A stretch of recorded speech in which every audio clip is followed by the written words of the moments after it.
नमस्कार दोस्तों, मैं मनोज कुमार आपके अपने YouTube चैनल आदर्श फाउंडेशन क्लासेज में आप सभी का स्वागत करता हूं। और आज की इस वीडियो के अंदर मैं आपके लिए टॉपिक लेकर के आया हूं ओम्स लॉ, ओम का नियम। देखो दोस्तों, जनरल फिजिक्स का एक बहुत ही इम्पोर्टेंट टॉपिक है जिसके ऊपर बहुत सारे लैंग्वेज क्वेश्चन भी पूछे जाते हैं और बहुत सारे न्यूमेरिकल्स भी पूछे जाते हैं। चाहे किसी भी कंपटीशन एग्जाम की बात हो या किसी एकेडमिक एग्जाम की बात हो, एकेडमिक क्लास की बात हो या कंपटीशन एग्जाम की बात हो, वहां पर इससे संबंधित बहुत सारे क्वेश्चन पूछे जाते हैं। तो आज की इस वीडियो के अंदर हम टॉपिक करते हैं ओम्स लॉ, ओम का नियम। देखो दोस्तों, ओम का नियम सबसे पहले एक जर्मन फिजिसिस्ट, एक जर्मन भौतिक विज्ञानी जॉर्ज साइमन ओम के द्वारा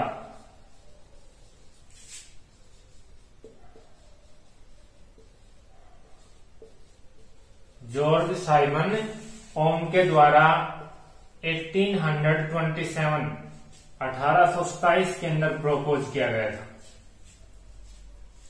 एक जर्मन फिजिसिस्ट थे, जर्मन भौतिक वैज्ञानिक थे, जर्मन जॉर्ज साइमन ओम, जिन्होंने 1827 के अंदर 1827 के अंदर ये लॉ प्रपोज किया था।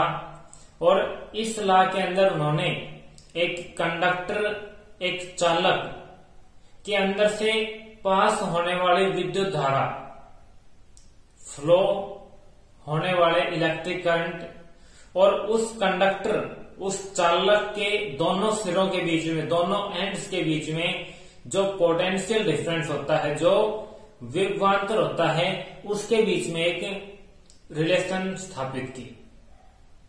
अब वो रिलेशन क्या है वो हम यहां पर देखते हैं।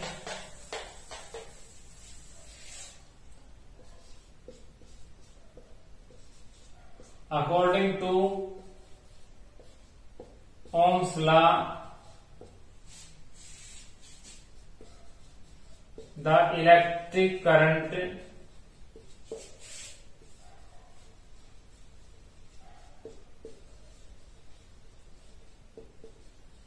flowing through a conductor is directly proportional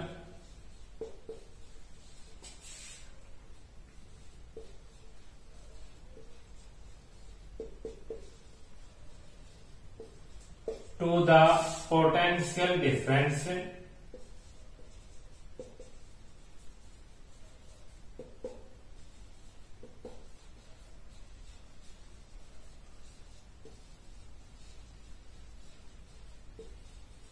across its ends। यानी कि ये मान लीजिए एक कंडक्टर है, एक चालक है और इसके दोनों सिरों के बीच में पोटेंशियल डिफरेंस है V और इसके अंदर से I इलेक्ट्रिक करंट फ्लो होता है। तो यहां पर ये नियम कहता है कि यहां पर ये I इस V के डायरेक्टली प्रोपोर्शनल होगा। यहां पर ये I इस V के डायरेक्टली प्रोपोर्शनल होगा। हिंदी के अंदर अगर हम देखें तो किसी चालक से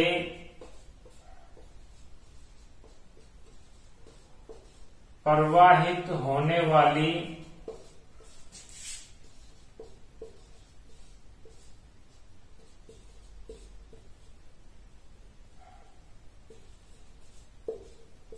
विद्युत धारा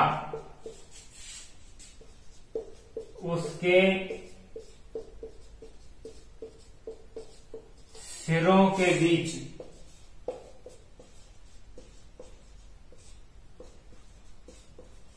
विभवांतर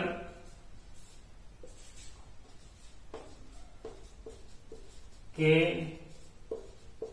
समानुपाती होती है।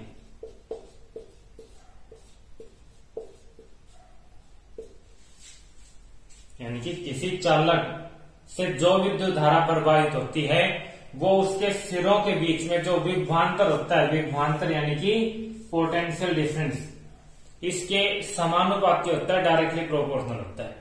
अगर ये पोटेंशियल डिफरेंस विभवांतर हम इंक्रीज करते हैं, बढ़ाते हैं, तो उसके अंदर से प्रवाहित होने वाली विद्युत धारा, इलेक्ट्रिक करंट भी बढ़ता है, इंक्रीज होता है।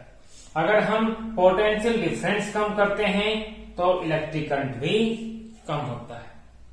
और इसको हम यहां पर लिख सकते हैं V is directly proportional to I। हम इसको I is directly proportional to V और V is directly proportional to I। यहां से हम V equal to IR, V equal to IR, यहां पर जो R है ये एक प्रोपोर्शनलिटी कांस्टेंट होता है। R is proportionality constant and is known as resistance, और इसको रेजिस्टेंस कहा जाता है। क्या कहलाता है? रेजिस्टेंस, प्रतिरोध। और यहां पर एक प्रोपोर्शनलिटी कांस्टेंट है, आनुपातिक नियतांक। हिंदी के अंदर अगर हम बोलें तो आर यहां पर एक आनुपातिक नियतांक होता है, कांस्टेंट यानी कि नियतांक, ये फिक्स होता है। और इसको उस चालक का, उस कंडक्टर का रेजिस्टेंस, प्रतिरोध कहते हैं। अब यहां पर हम देखते हैं कि प्रतिरोध क्या होता है, रेजिस्टेंस क्या होता है।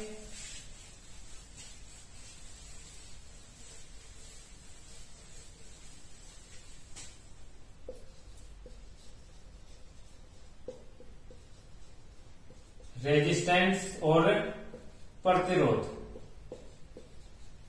तो रेजिस्टेंस या प्रतिरोध, जिसको हम आर सिंबल से, कैपिटल आर से डिनोट करते हैं, ये होता है अपोजिंग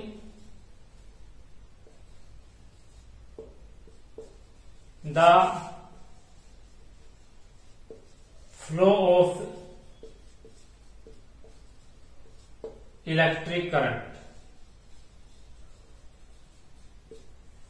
यानी कि विद्युत धारा के प्रवाह का विरोध। यानी कि किसी भी कंडक्टर, किसी भी चालक के अंदर से जब विद्युत धारा का प्रवाह होता है तो वह कंडक्टर इसका विरोध करता है, वह कंडक्टर इसका विरोध करता है, इसका अपोज करता है। और उसका यही गुण, कंडक्टर का, चालक का यही गुण रेजिस्टेंस, प्रतिरोध कहलाता है।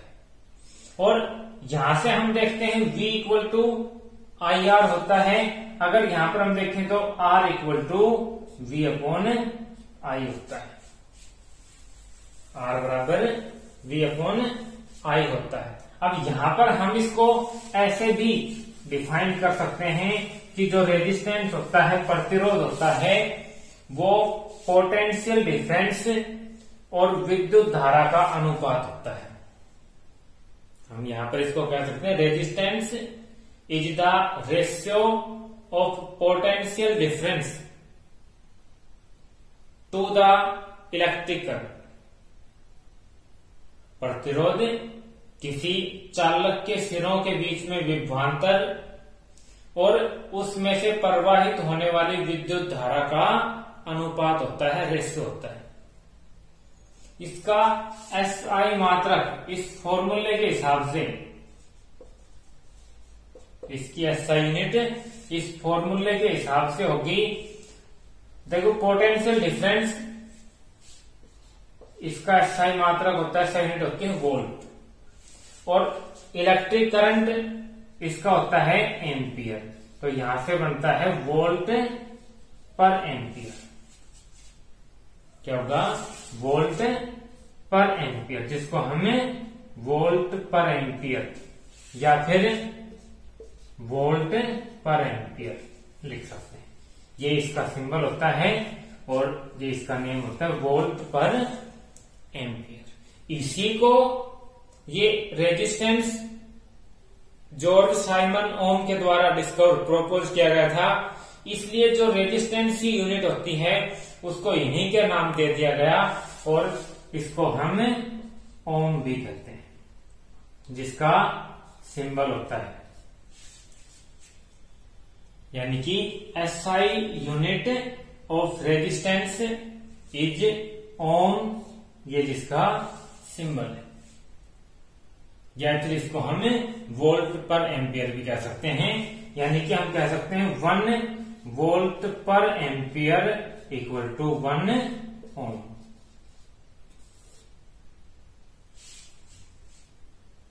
ये रेजिस्टेंस एक स्केलर क्वांटिटी होती है,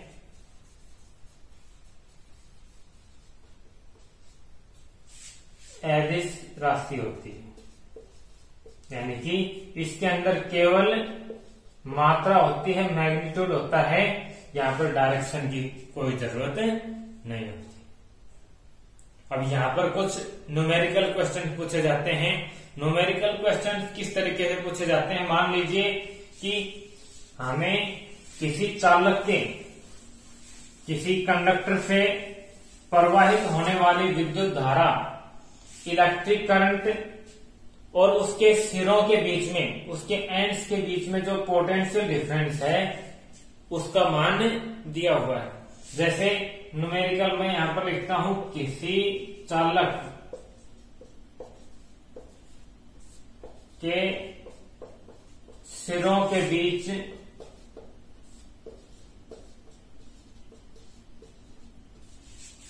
विभवांतर 220 वोल्ट तथा उसमें से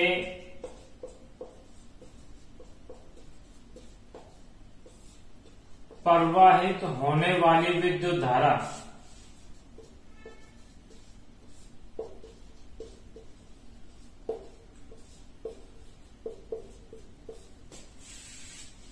20 एम्पियर है,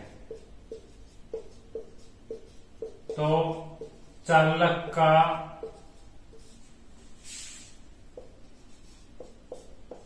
प्रतिरोध क्या होगा?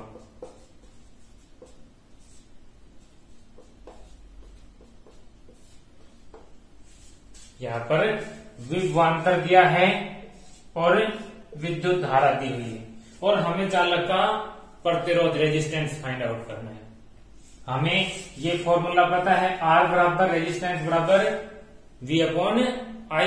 इस फॉर्मूले के अंदर हम दोनों वैल्यूज पुट करते हैं और R बराबर आ जाएगा 220/20। R बराबर कितना आएगा? 11 ओम। इस तरीके के न्यूमेरिकल्स भी आ सकते हैं। तो ये था दोस्तों आज का टॉपिक, ओम्स लॉ।